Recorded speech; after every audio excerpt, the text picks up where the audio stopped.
Unë nuk duaj që të harxoj shumë kohë me këtë, por më lejo të them që ignorant ka gjithandej. Ignorancë ka gjithandej.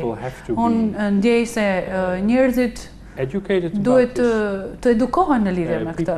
Pas kësaj deklarate në Ora News nga ambasadori holandez në Tiranë, Henk van den Dol, kreu i PLL-s Ekrem Spahiu ka kërkuar që diplomati të shpallet personi pa dëshiruar në vendin tonë. Është e drejta e ambasadorit që të shprehet për çështje që i prekin personalisht.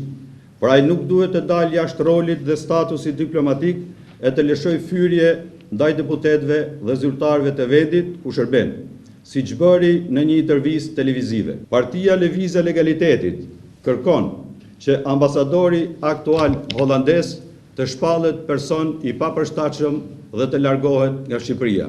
Në të njëjtën kohë, Spahiu i ka kërkuar policisë shqiptare të mos lejojë zhvillimin e manifestimit të komunitetit të LGBT të planifikuar të mbahet ditën e njëjtë në Tiranë. Partia Lëvizja e Legalitetit kërkon nga policia e shtetit që të mos jepet asnjë leje publike sepse manifestimet të tilla cëllojnë moralin e shoqërisë shqiptare. Partia Lëvizja e Legalitetit e konsideron homoseksualizmin një fenomen të dëmshëm për shoqërinë shqiptare dhe deklaron se do të vijojë të mbajë këtë qëndrim pavarësisht kostove që mund të shkaktojnë kësaj force politike.